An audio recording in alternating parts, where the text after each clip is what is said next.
Assalamualaikum warahmatullahi wabarakatuh. Kami mahasiswa semester 2 dengan kode kelas 02 PPKE 001 ingin memeriahkan acara Gebyar PKN dengan lomba debat yang bertema kewarganegaraan dapat mencegah radikalisme. Dan sebelah kanan saya ada saudara Iib, sebelah kiri saya ada Pak Mandela, dan saya sendiri Rizky Fauji. Terima kasih. Wassalamualaikum warahmatullahi wabarakatuh.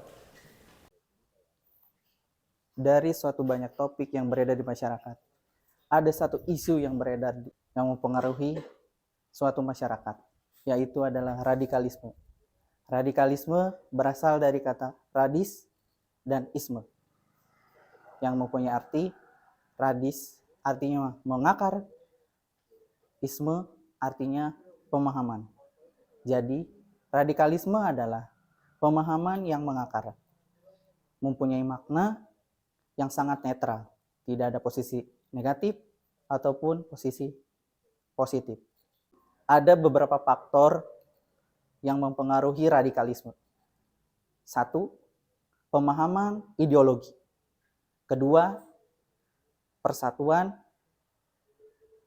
suatu negara. Ketiga adalah suatu pemahaman agama. Ada beberapa cara yang mempengaruhi radikalisme. Pertama, dengan cara mengajarkan ilmu dengan baik dan benar. Kedua, pemahaman menyampaikan pendapat atau menyampaikan informasi dengan baik dan benar.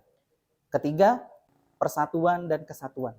Harus utuh dan tetap menyatu. Oke, peran dalam PPKN terhadap radikalisme di saat ini sungguh sangat penting untuk mengantisipasi radikal tersebut.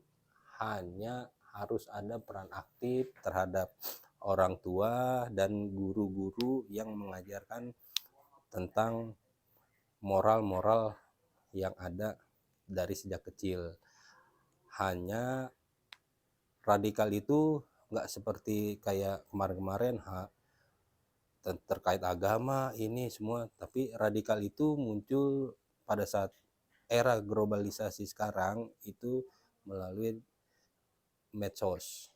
Nah, untuk mengantisipasinya itu kita harus sering-sering berinteraksi terhadap siswa, dan orang tua harus interaksi terhadap siswa, karena dikarenakan sudah ada di Pancasila, di sila kelima keadilan sosial itu sudah menerangkan bahwa keadilan sosial di saat zaman sekarang itu sudah atau malah luntur dikarenakan keadaan ekonomi sekarang.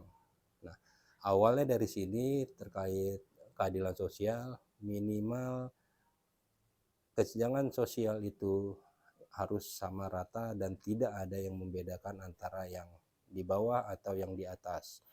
Lalu yang ada di sila kedua kemanusiaan yang adil dan beradab. Nah, disinilah yang di lapangan atau yang kita ketahui adalah jarang ada yang berinteraksi dalam hal-hal seperti ini, dikarenakan di zaman era globalisasi dan tuntutan-tuntutan yang lain. Jadi bagaimana radikalisme itu bisa luntur atau bisa di stop, ya yang pertama peran terhadap orang tua harus mengetahui bahwa radikalisme itu bukan lagi kayak seperti harus ngapalin ini, direkrut dan menjadikan dia menjadi aliran sesat. Tapi radikalisme di saat ini adalah bagaimana anak mengantisipasi dan mengetahui terhadap teknologi pada zaman sekarang.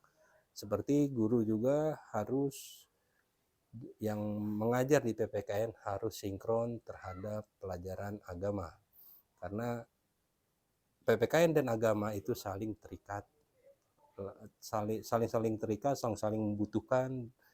Nah, dari situlah mungkin dikit radikalisme itu akan berkurang. Terima kasih.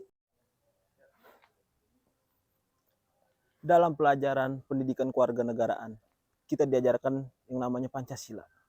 Dan dalam butiran Pancasila yang pertama, ketuhanan yang Maha Esa, sudah jelas kita diajarkan untuk bertoleransi sama agama. Dan yang kedua, kemanusiaan yang adil dan beradab. Kita diajarkan untuk memanusiakan manusia. Dan yang ketiga, persatuan Indonesia. Di mana banyak perbedaan, kita tetapi tidak boleh pecah. Kita agar terus mensatu. Dan Pancasila yang keempat, kerakyatan yang dipimpin oleh hikmat kebijaksanaan dalam permusyawaratan perwakilan. Yang dimana ada masalah kita harus musyawarahkan melalui mufakat. Dan yang kelima, keadilan sosial bagi seluruh rakyat Indonesia. Di mana kita harus ada yang namanya keadilan.